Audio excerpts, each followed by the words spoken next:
Hola, bienvenida, bienvenido. Tenemos por delante la corrección de hoy del examen del primer parcial de psicobiología. Estamos al lunes 5 de septiembre de 2022. Hoy por la mañana a las 9 habéis hecho la primera parte. Vamos a corregir el modelo B. Vamos a corregir de momento según a mi juicio, cuando ya salgan las correcciones oficiales, donde el vídeo, pues si hay alguna pregunta que es diferente, lo comentamos ahí. Lo mismo si tienes dudas en alguna de las que yo razono, por eso me parece importante explicar los argumentos de cada una, ¿no? Tenemos diferentes ejercicios, hay alguna que ha podido resultar un poquito más retadora que las demás, pero en general el examen, bueno, es psicobiología, tiene su dificultad, pero yo creo que vamos a ir encontrando preguntas que han sido un tanto amables, cosa que se agradece. Vamos a compartir entonces el modelo B. Muy bien. Y así, vale. Y vamos a ir razonando punto por punto cada una de ellas. Tenemos la pregunta 1 que ya directamente es cálculos. Dice, supongamos que en una población de 40.000 individuos se están investigando las frecuencias de un gen, ¿vale? Las frecuencias de un gen que presenta dos alelos, el A1 y el A2. Sabiendo que la frecuencia génica del A1 es 0,8 y que la población está en equilibrio, esto es muy importante, nos van a dar una serie de opciones y tenemos que elegir cuál de ellas es correcta. Así que nos toca hacer bastantes ejercicios, o sea, no solamente calcular un dato, sino calcular varios. Bueno, pues entonces voy a compartir aquí cuál es el desarrollo que he hecho yo, ¿vale? Que lo tenemos. Vale, vamos al texto. Entonces, fíjate que esto es importante. Hemos dicho que están 40.000, que están 40.000 personas. Nos dan en negro, lo que hago es poner los datos que me dan el problema. Entonces, la frecuencia génica de la 1 es 0,8. Esto ya sabemos que es P, en principio asociamos al dominante. Si P es 0,8, siempre tendremos ahí de manera implícita Q, el alelo A2. El alelo A2 que será 0,2, porque los dos siempre suman 1. Esté en equilibrio o no, siempre suman 1 porque solo tenemos dos alelos. Vale.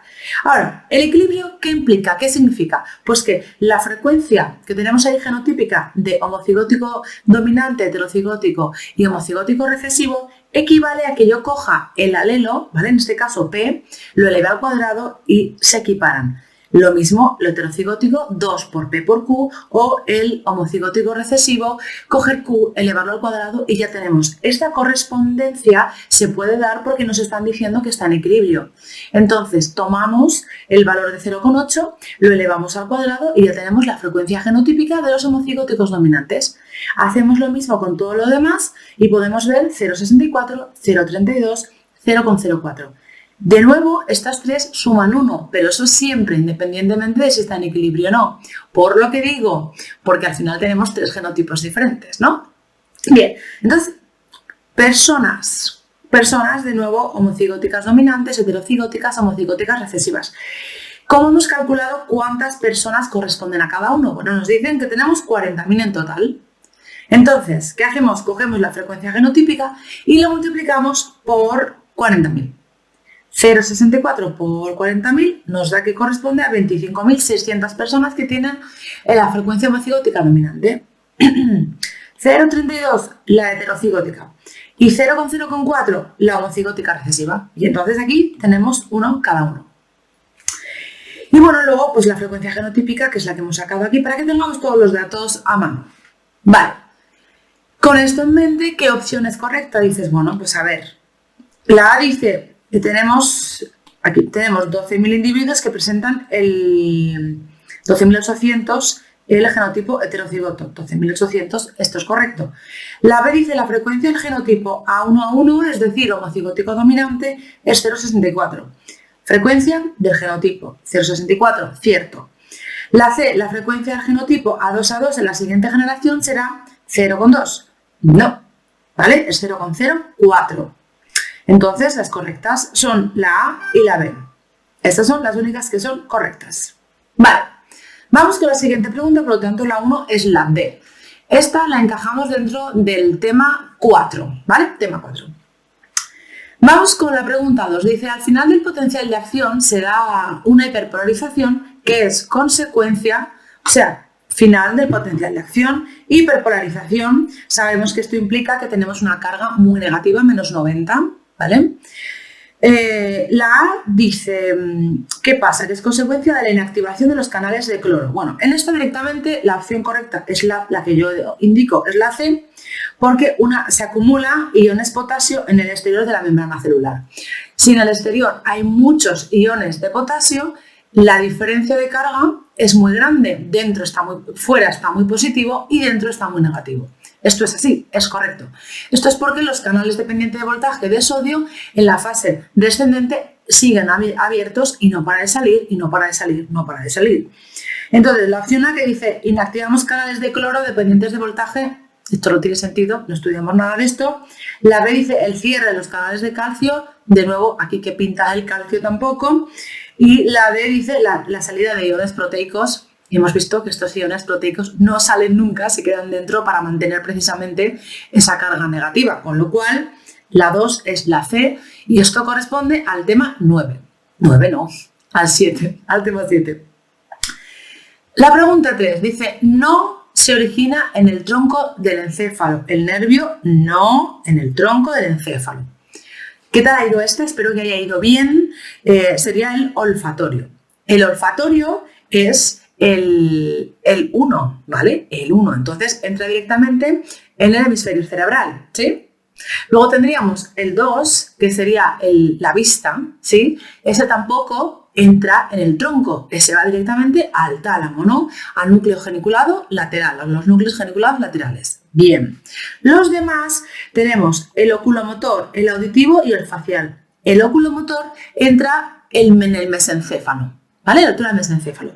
Y tanto el auditivo como el facial entran en el puente.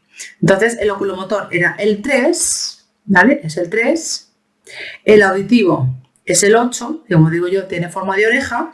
Y el facial es uno menos, es el 7, ¿vale? Entonces, mesencéfalo, puente y puente. El olfatorio, que es el 1, así como el óptico, no entran en el tronco. Recordamos, esto es tema 6.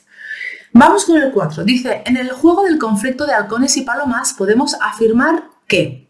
Yo aquí he marcado como correcta la D de Dinamarca. Lo dicho en A y B es cierto. Bueno, ¿por qué? Vamos a ver. A. La estrategia del halcón será evolutivamente estable cuando el valor de ganar, la V, es mayor que el coste de perder. Esto es correcto. De hecho, podemos afinar y decir, no solamente es evolutivamente estable cuando el valor de ganar es mayor al de perder, sino también cuando es igual. Cuando la V, cuando el valor de lo que se gana es igual a lo que se pierde, aún con eso, la estrategia de los halcones es evolutivamente estable. En el momento en que la V, lo que ganan, es menor que el coste, es decir, salen caneados los halcones, ahí no, ahí ya su estrategia no sería evolutivamente estable. Bien, la estrategia de la paloma nunca será evolutivamente estable, efectivamente, ¿vale? Nunca. O sea, ellos pueden sobrevivir gracias a que los halcones les va más o menos peor. Si a ellos les fuera maravillosamente bien, las palomas no tendrían nada que hacer con su estrategia. Así que de ahí la de Dinamarca. Y en esto estamos hablando del tema 5. Pregunta 5. El movimiento de iones a través de la membrana neuronal para un determinado ion, el hecho de que los iones pues se pasen a través de la membrana, ¿de qué depende? Y digo, pues todas son correctas. ¿Por qué? A ver, la dice los canales iónicos abiertos que posea la membrana. Pues sí, depende, ¿no? De qué tipo de canal esté abierto y entonces pasarán. La B dice las proteínas transportadoras de neurotransmisores a nivel presináptico. Estudiamos que para poder recaptar y que no nos cueste energía neurotransmisores, pues hoy aprovechan, se enganchan al ion de sodio y entra para adentro. Entonces, fíjate, ahí tendríamos al ion de sodio entrando. Tiene sentido. Y luego la C dice los receptores postsinápticos para este ion. Pues sí, lo mismo, si tenemos receptores posiónicos, que en este caso son canales de sodio, ¿no? Los ionotrópicos también. Por este motivo elijo la de Dinamarca y esta correspondería al tema 7. 6. Dice, decimos que una pauta de acción es fija. A, definición tal cual, autorregulada, porque una vez que se inicia, llega a su fin, independientemente de las circunstancias, ¿vale? La B de Barcelona dice, es innata, esto es cierto, y dependiente de la experiencia del individuo. No, no es dependiente de la experiencia del individuo, entonces esta parte diríamos, no, esto no. Compleja, nos dices compleja, esto también es cierto, ¿vale? Porque es provocada por un estímulo desencadenador innato. No, es compleja porque tiene una secuencia compleja de diferentes reflejos. Así que no sería compleja por ese motivo. La definición ahí, la asociación es lo que no es cierto. La D dice autoinhibida porque es exhibida por casi todos los miembros de la especie. Sí es cierto que es que se expresa por todos los individuos de la especie, pero lo de autoinhibida es el hecho de que se despliega una vez y una vez que se despliega es más complicado que pueda volver a desplegarse otra vez. Entonces no encaja una definición con otra. La única que es tal cual y es coherente es la A. Y esto es tema 5. Bien, vamos con la 7, aquí tenemos. En la figura 1 se presenta un esquema de las meninges, ¿no? Que tenemos esas 3 capas protectoras que nos ayudan, porque claro, nuestro encéfalo es muy frágil, el cráneo, la columna, unos huesos ahí fuertes, entonces nada que nos demos golpes, pues tenemos esas meninges y luego tenemos todo nuestro sistema amortiguador, ¿no? Del líquido cefalorraquídeo. Entonces, ¿qué número señala la pía madre? Como digo yo, la pía madre está muy pegadito al encéfalo, muy pegadito a la médula espinal. No olvidemos que las meninges también están rodeando la médula espinal, a veces se nos puede olvidar. Entonces, la pía madre pues viene a representar por este aquí, este 3, que está pegadito, esto que en el dibujo viene como amarillito, ahí lo tenemos. La 1 sería la dura madre, la 2 sería la aracnoides y luego aquí en la 4 tenemos las trabéculas aracnoideas. Y esto, pues el sistema vascular, ¿no? Ahí está donde está en el espacio subaracnoideo, donde tenemos ese líquido. Entonces la 7, que correspondería al tema 6, es la C, el 3. Vamos con la 8. Las diferencias existentes en los rasgos físicos y psicológicos entre los individuos de una misma especie se explican completamente. A ver, diferencias existentes. ¿Por qué tenemos distintos rasgos físicos y distintos rasgos psicológicos entre personas, traducimos, de la misma especie? ¿Vale? Entonces, la D, la A y la C, ¿por qué?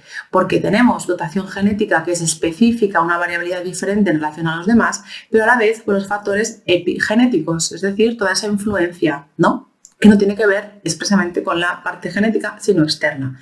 ¿Por qué no sería la B el factor filogenético? El factor filogenético lo que explica son las diferencias entre especies, no dentro de una misma especie. ¿Bien? Esta entonces lo englobamos dentro del tema 1. 9. Para que se pueda dar la liberación del neurotransmisor a la hendidura sináptica, ¿vale? Para que el neurotransmisor pueda salir, es necesario que en el terminal presináptico, en el de antes, se produzca la apertura de canales de calcio. Es fundamental, gracias a que el potencial de acción llega al botón terminal, esto permite que el canal de calcio se abra, penetre este no querido ion, ¿no? 2 más, y las vesículas que están protegiendo los neurotransmisores se funden con la membrana de la neurona y se expulsan al espacio exterior. Al espacio exterior, qué bonito, ¿no? Al espacio extracelular. Y este sería el tema 6. Bien, vamos con el 10. Dice, en una granja, el anterior he dicho tema 6, no, tema 7. 10. En una granja porcina, el peso medio de los lechones a los 6 meses fue de 45 kilos. Bueno, aquí tenemos ejercicio, así que voy a compartir el desarrollo y lo vamos a ver. ¿Vale? Muy bien. A ver, aquí lo tenemos, texto y tal. En una granja porcina el peso medio de los lechones a los 6 meses fue de 45 kilos. Esto es, tenemos cría selectiva, ¿vale? Que no nos lo van a decir tal cual, y tenemos este peso medio inicial, ¿vale? De 45 kilos. Vale, a ver, así. Entonces, se obtuvo la media descendientes de una muestra a los 6... espera que me salta una frase. Empezamos. En una granja porcina tenemos 45 kilos a los 6 meses. Bien. Ahora, dice, en un programa de cría selectiva, nos lo está diciendo expresamente, seleccionamos para la reproducción a quienes tienen 50, es decir, a quienes tienen más. Esperamos que la siguiente generación haya una media superior a la original. La original es este 45. La que seleccionamos es este 50, la media prima. ¿Y qué nos va a resultar? Nos resulta 47. 47. ¿Hemos mejorado? Sí, partíamos de 45 y hemos mejorado 47. ¿Cómo sacamos lo que nos piden, que es la heredabilidad? ¿Qué heredabilidad es esta? Heredabilidad en sentido estricto. Y tenemos que el coeficiente de selección es lo que hemos seleccionado menos la original, siempre menos la original. Y nos da 5. Y la respuesta, como nos ha respondido la selección, pues es lo que nos ha respondido la media, ¿no?, de las descendientes menos la original y nos da 2. De aquí lo que sacamos es que la heredabilidad es 0,4 porque tenemos la respuesta entre la selección 2 entre 5, 0,4. La respuesta entonces sería la A, ¿no?, que es 0,4, 0,40. ¿Bien? ¿Sí? Y esta es tema 3, todo este tema de la heredabilidad. Vamos con la 11. Desde el punto de vista de la sociobiología, las conductas sociales, conductas sociales, la A, son rasgos fenotípicos, ¿no? Los comportamientos, recordamos, no solamente hablamos de parte física, con base genética que afectan de modo significativo a la aptitud inclusiva. Dependiendo de cómo nos desenvolvamos a nivel social, vamos a poder aparearnos, relacionarnos, altruismo, un montón de cosas. En este caso, la aptitud inclusiva, ¿no?, que tiene que ver con tus descendientes principales y los descendientes incluidos los de tus hermanos, ¿no?, parientes. La B dice, no están sujetas a la selección natural. Por supuesto que están sujetas a la selección natural, así que la B fuera. La B, entonces, dices fuchi. La C, no pueden estudiarse aplicando las leyes de genética de poblaciones. Sí, la utilizamos, así que la A. Vamos con la 12, entonces esta de la sociobiología estaríamos tratando del tema 5. La 12 dice, en el esquema de las divisiones del sistema nervioso que nos van a indicar aquí en la figura 4, qué números corresponden respectivamente al sistema nervioso central y al sistema nervioso somático. Bueno, pues vamos a ver aquí. Y decimos, el sistema nervioso central sería este sería el sistema nervioso periférico, ¿no? Aquí tenemos el encéfalo y en el 5 estarían todas las estructuras que tienen que ver con el encéfalo. Hemisferios cerebrales, diencéfalo, cerebelo, el tronco. Dentro del sistema, bueno, y aquí que no viene ningún número, pues esta sería la médula espinal. Dentro del sistema nervioso periférico, pues tenemos el somático, es decir, 1 y 3, y con sus dos vías aferentes y eferentes, y el sistema nervioso autónomo. Recuperando la pregunta, entonces, el sistema nervioso central, el 1, y el sistema nervioso somático, el 3. Esta bonita figura corresponde al tema 6. 13. La estrategia del forrajeo de los alces, ¿no? Muy interesante el requerimiento que tienen ellos. Entonces, es la A, se ajusta a los modelos de optimización, ¿vale? Tal cual. La B, ¿vale? Vamos a ver aquí, dice, demuestra que el factor, B, minimiza la utilidad biológica. Minimiza no, la maximiza. Consume los recursos que necesitan, justo los que necesitan, y luego ya las calorías restantes, ¿no? El tema del sodio y todo esto. Entonces, no es verdad. La C dice, demuestra que el factor más importante es minimizar los costes de obtención de la comida. El factor más importante no, porque necesitan su sodio, ¿no? Necesitan todo, así que nada, fuera. Y luego, D, no cumple el modelo de optimización como la estrategia de forrajeo de los estorninos. Por supuesto que sí. Por supuesto que sí, así que nada. Esta sería el tema de forrajeo y todo esto es tema 5. Muy bien, vamos con la 14. Dice, a lo largo de las sucesivas etapas del desarrollo, del desarrollo de un organismo, la regulación de la expresión de sus genes no es la misma. ¿Vale? Nuestros genes se están expresando, no se están expresando a mayor o menor velocidad, todo esto. Aunque todas sus células tengan la misma dotación genética, evidente. Es lo que se llama la especificación celular, ¿vale? Especialización. Cada una tiene acceso a una región del ADN específica y no a otras. Por ello, conocer con precisión los procesos por los que la regulación de la expresión génica se hace adecuadamente es de gran utilidad. A este respecto, el modelo de Operon, tenemos un ejemplo de expresión génica a corto plazo. Es un ejemplo de a corto plazo. Entonces sería la C, la regulación a corto plazo de la expresión de los genes que van a codificar, van a fabricar enzimas que participan en el metabolismo, en la producción y partición de nutrientes que se necesitan en un momento dado del ciclo vital celular. Sucede cuando necesitamos todo el tema de la glucosa, no, era la lactosa, ¿vale? El tema lactosa. Y ahí, la A dice, la regulación de la expresión de los genes estructurales nunca depende de la expresión de ningún gen regulador, como que nunca. Los genes reguladores, como su nombre indica, regulan la expresión de ciertos genes, así que esto es falso. La B dice que los genes reguladores solo actúan a largo plazo. No, estamos viendo que a corto también con el modelo de Operon, así que no es cierta. Y la D de Dinamarca nos dice, el promotor y el operador son genes reguladores. No, el promotor y el operador son secciones de ADN, efectivamente, pero que su función es marcar, es indicar. No se transcriben, ¿vale? Los genes reguladores, la ARN polimerasa los transcribe y de ahí sale fuera y gracias a los ribosomas y toda la ayuda de fuera, eso se codifica en proteínas. El promotor y el operador son secciones de información, no se expresan en ningún tipo de proteína, ¿vale? Así que no, nada. Y aquí tendríamos que esto sería del tema 2, la pregunta 14, el 2. 15. Dice, en relación a la plasticidad neural podemos decir que todas son verdad, ¿vale? Todas son verdad. Esto sería el tema 6, el aprendizaje constante en primeras etapas de la vida potencia, ¿vale? Claro que potencia, los astrocitos están implicados en la plasticidad sináptica y todo esto. Un ejemplo evidente son las espinas dendríticas, ¿no? Que se hacen más grandes o menos si no se utiliza el tema de la experiencia. Así que esta creo que también se ve bastante bien. Vamos con la 16. ¿Cuál de los siguientes estudios le permitiría averiguar la heredabilidad en sentido estricto de un rasgo?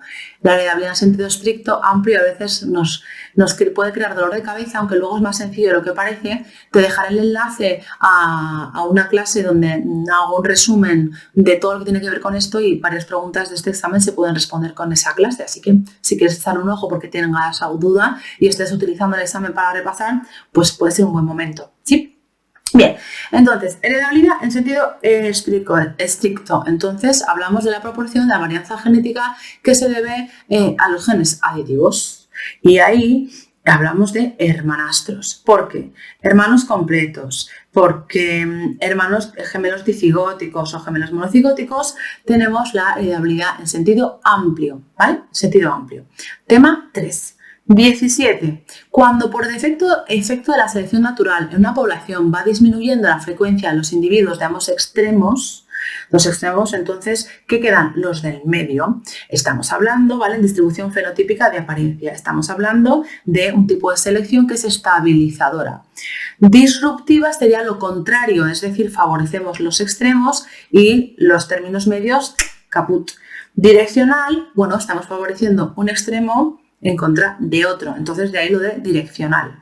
Y dependiente de frecuencia, pues que depende de la cantidad, ¿no? Así que está tema 4, la 18. En relación con la farmacología de la sinapsis química, entonces tema 7, sabemos que las sustancias psicoactivas, medicación, drogas, de todo un poco ahí. Bueno, yo aquí he elegido la B y la C, que son correctas. ¿Por qué descartaría la A? Dice, actúan como agonistas, es verdad, a veces actúan como agonistas, sobre el receptor postsináptico, cierto, ¿no? Inhibiendo, y aquí es donde ya choca. ¿Por qué choco? Porque un agonista hace lo mismo que la sustancia a la que está imitando. Entonces, no estaría inhibiendo la señalización de ese receptor, sino que estaría imitando, sí. Entonces, claro, lo de agonista con inhibir, no. ¿Vale? Inhibir yo lo asociaría con antagonismo. ¿Vale? Antagonismo que al final no es que inhiba, sino que no permite la acción del neurotransmisor al que pertenece ese receptor. Entonces, eso es lo que a mí me ha chirriado y dicho, la A no tiene sentido. La B dice, impiden la liberación del neurotransmisor, desde luego, de diferentes maneras, ¿no?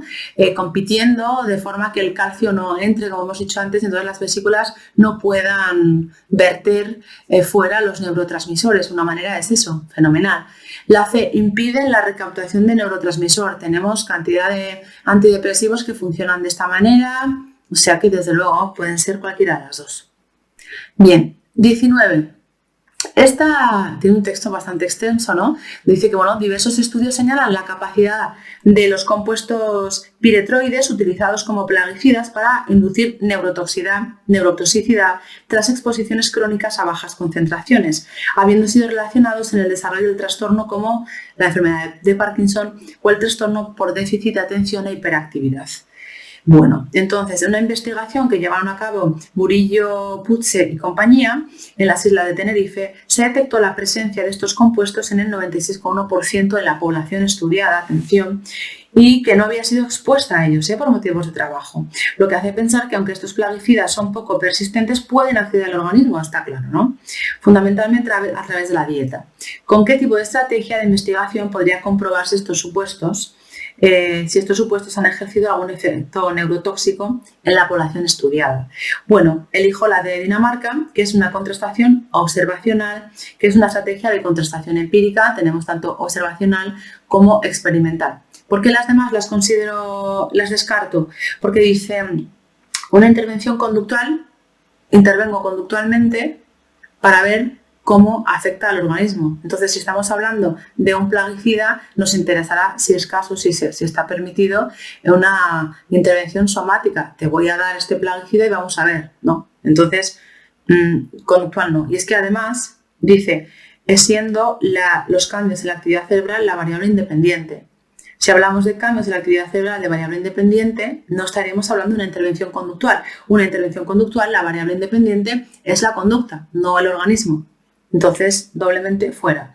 La B dice, cualquier estrategia experimental sería adecuada. Cualquiera no. ¿Vale?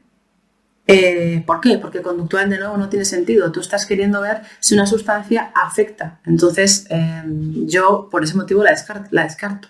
Cualquiera no. Es un plaguicida. Entonces, bueno, se entiende.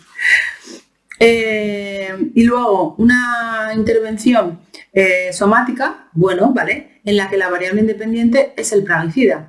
Y dices, vale, podemos hacer eso, ¿no? Y podemos hacer eso y podemos medir. Lo que pasa que yo aquí es cuando he dicho,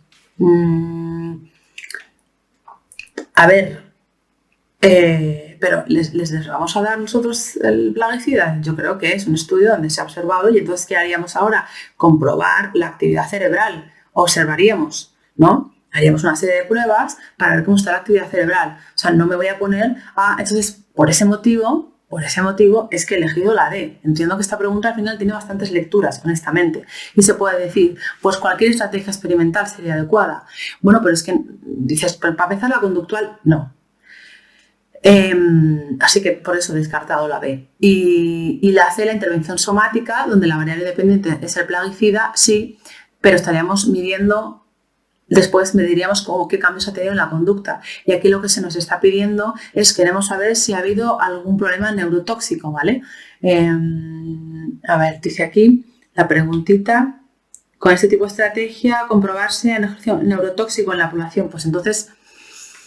Tendríamos que comprobar a nivel interno cómo está, entonces eso es observando. Estoy divagando aquí, dando vueltas, es como, ¿por qué esto? Pero te cuento el partido de tenis y cómo he llegado a la decisión de que yo pondría la de Dinamarca. Puede que te haya pasado a ti todo esto y ellas también. He estado bailando entre varias opciones y al final cuando uno decide, ¿no? Pues dices, lo decido por este motivo. Entonces te cuento y a ver. Bien, esto es el tema 1. 20. Igual que los autosomas, en los cromosomas sexuales también se producen alteraciones numéricas y estructurales, como lo hemos visto, ¿no? Bien, teniendo en cuenta lo que se acaba de señalar, cómo sería fenotípicamente una persona 47XXX, es decir, tiene un cromosoma de más, una aneuploidía, concretamente una trisomía, que portase una translocación del gen SRI. Bueno, se nos dice en el libro que en el momento en que una mujer, porque inicialmente a nivel de genética XX, ¿no? Si tiene 3, o sea, con más motivo, es una hembra, como se ha colado ese gen SRI activa una serie de genes, luego el SOX9 y todo esto, y nos dicen que sí o sí, siempre, va a tener un fenotipo hombre. Entonces, se van a desarrollar los testículos, se van a liberar, entonces va a tener totalmente... va a ser un hombre, va a ser desarrollado genitalmente, rasgos secundarios y todo como un hombre. Entonces, pues pongo la A. Claro, la D dices, Hombre, pero sin la diferenciación de órganos sexuales propios, digo, no, sí, la idea es que se desarrollen testículos, entonces, desde luego, ¿vale? Esto sería el tema 2. 21. ¿Cuál de las siguientes estrategias de reproducción produce una mayor tasa de dimorfismo sexual? Esto, tema 5, la poliginia, ¿vale? La poliginia, tal cual, son las estrategias que tenemos, ¿vale? Puede ser tanto el 4 como el 5 porque vemos ahí en los dos. El que menos sería la monogamia, ¿vale? Ese es el que menos. 22. Como sabemos, la enzima fenilalanina hidroxilasa es un factor esencial en la aparición de la enfermedad de la fenilcetonuria, que sabemos que es autosómica recesiva. En ocasiones no hay un correcto funcionamiento de esa enzima, entonces dice se debe a una mutación puntual que ha hecho que en una posición dada, en lugar del aminoácido, o sea, debería haber arginina y sin embargo se tiene triptófano. Igual aquí puede haber un poco bailes porque la frase está puesta, ¿no? en pasiva, en tal, bueno, con la A, pero claro, no, arginina es lo que debería tener y tiene triptófano, ¿vale? Entonces esto es tema 2. 23. En contraste con lo que ocurre en las aves, en los mamíferos, el sexo heterogamético, ¿vale? Heterogamético quiere decir que gameto, ¿no? Espermatozoides y óvulos, ¿vale? Hetero quiere decir que tiene los dos, es decir, puede dar tanto X como Y. Curiosamente, el que puede dar tanto X como el que es heterogamético no homo es el masculino, ¿vale? Mientras que el homogamético es el femenino, ¿vale? Eso en mamíferos, obvio, pero es que en aves es al revés, ¿sí? Entonces, en contraste con lo que ocurre en las aves, en los mamíferos el sexo heterogamético es el masculino, XY, mientras que el homogamético XX, nosotras podemos dar XX únicamente, es el femenino. Bien, aunque se da esa diferencia entre sexos, se ha comprobado que uno de los dos cromosomas X de las hembras de mamíferos se inactiva al azar en las células, ¿no? Bien, este hecho, bueno, pues sería todo lo indicado en las opciones. Explica la existencia de tejidos en mosaico de las hembras. Tenemos el mosaicismo porque se produce un corpúsculo de Barr, ¿verdad? Esa parte, entonces, dependiendo de la célula, se inactiva uno o se inactiva otro. La B permite que a efectos funcionales la dotación génica de machos y hembras sea la misma. Porque, claro, los machos tienen XY, en la Y hay muchos menos genes. Y claro, nosotras, yo que tengo XX, pues claro, produciría mucho más que un hombre. Así que por ese motivo se inactiva casi todo. Pero fíjate qué es lo que dice la C. No se produce entero, sino que hay un 15% de ese cromosoma inactivado que consigue escapar a esa inactivación. Perfecto. Esto estamos hablando del tema 2. 24. La proporción de la variabilidad de un rasgo fenotípico atribuible a los genes se denomina, y esto se denomina heredabilidad. ¿Vale? Cuando estamos hablando de proporción significa del total, es decir, de la varianza total, qué parte tiene que ver con la varianza genética. Esto es la proporción. Y esto es lo que llamamos heredabilidad. ¿Vale? Dependiendo si la genética si incluye dominancia, todas estas cosas, ya será en sentido amplio estricto, pero en general, la fórmula general sería esta, la A, tema 3. 25. Dice, si la correlación obtenida entre gemelos dicigóticos, ¿vale? Tenemos gemelos dicigóticos para un rasgo conductual es 0,4. Nos preguntan la heredabilidad de dicho rasgo. Gemelos dicigóticos, 0,4. La heredabilidad lo que hacemos es dividirlo por el grado de parentesco.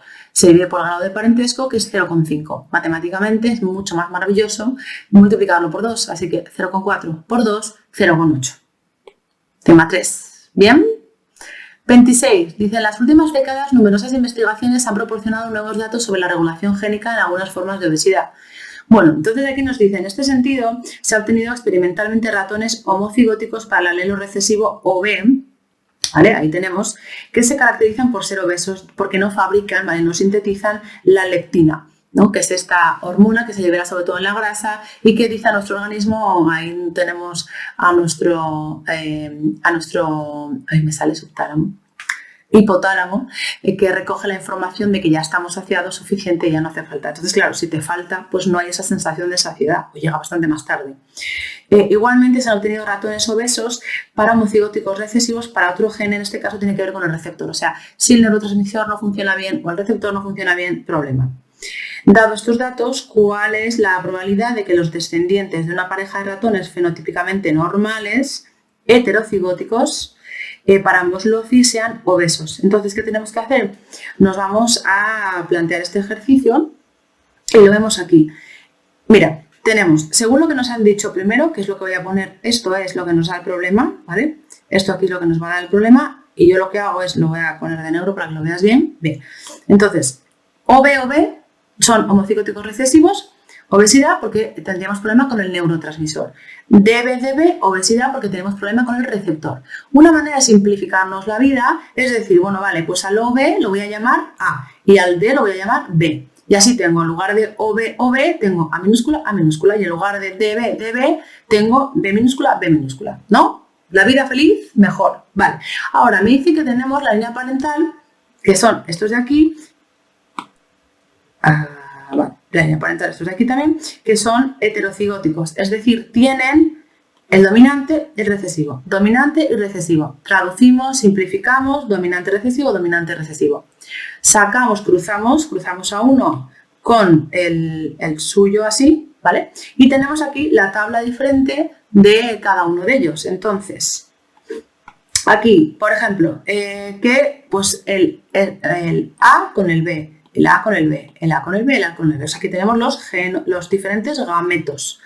Este de aquí produce estos gametos y luego tenemos a este otro que produce estos gametos de aquí, es decir, cruzamos óvulos y espermatozoides. Y aquí dentro tenemos los diferentes descendientes.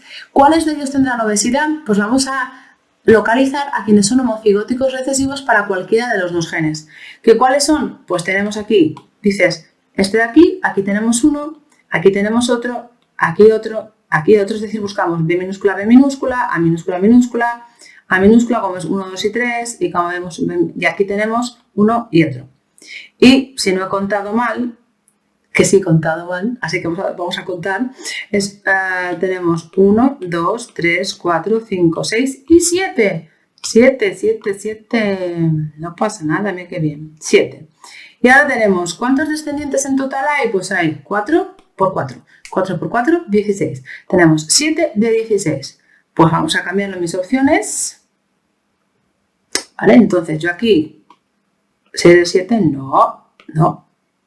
Aquí. Que se me había escapado de contar uno, ¿vale? Entonces sería 7 de 16. Y esto es tema 2. Vamos terminando, 27 en relación con la conducción saltatoria. Sabemos que, B de Barcelona, en los nódulos de Ranvier se regenera el potencial de acción. Exacto, dices, esto de los nódulos de Ranvier, esto de tal, bueno, pues vamos a ver. En los segmentos mielinizados se producen potenciales de acción al igual que en los no mielinizados. De eso nada. Son potenciales decrecientes que van bajando hasta llegar justo a la zona de nódulo de Ranvier, que llega a lo suficiente y necesario para que se pueda superar el umbral y se dispara el potencial de acción ahí. Por esto es que digo que la A no es correcta. Luego tenemos la C, la propagación de impulso nervioso en los segmentos de mielina se hace de forma activa, no pasiva, ¿vale? Pasiva, disminuyendo su magnitud con la distancia, eso es cierto, pero es pasiva. Y luego la D, todas son correctas, estamos viendo que tema 7, no. 28. ¿Cuál de los siguientes autores inspiró a Darwin para desarrollar el postulado de que el crecimiento de las poblaciones está limitado por la cantidad de recursos disponibles, lo que establece una lucha por la existencia, ¿no?, de los dos? Bueno, pues aquí, para esto en concreto, sería Malthus. Lyell sería aquí está el tema de la geología, de cambios pequeños y graduales, eso hubiera dado otra parte de los postulados para llegar al tema de la selección natural y todo esto. Así que en la 28, el AC, tema 4. 29, sobre el aporte sanguíneo, tema 6 entonces, al encéfalo para cubrir sus necesidades metabólicas. Sabemos que C, la sangre accede al encéfalo por arterias carótidas, ¿no?, anterior, internas, y las arterias vertebrales posterior. Cierto. La A dice, el encéfalo acumula glucosa para su funcionamiento aunque esta no llegue a través de la sangre. Dices, todo mal, esta llega a través de la sangre porque es fundamental además, ya que nuestra cabeza no engorda, ¿no? Dices, me puedo engordar los dedos, me puedo engordar todo, pero la cabeza, el cráneo no nos engorda. La C, por un proceso de... Uy, que me saltó de pregunta. La B, los requerimientos energéticos del encéfalo son menores que los de cualquier otro órgano. De son menores nada, consume el que más. Así que listo. Y por eso no son todas ciertas. Y ya ponemos el broche, el 30, entre las consecuencias del denominado efecto cuello de botella, producido por un cambio desfavorable en las condiciones ambientales.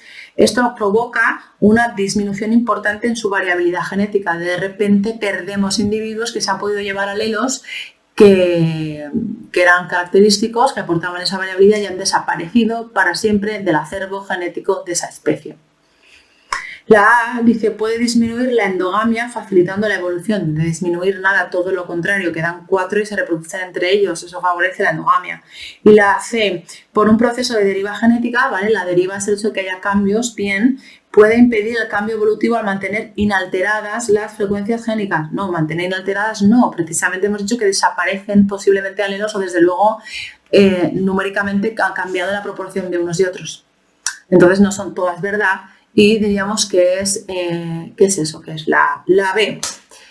No sé qué tal ha ido.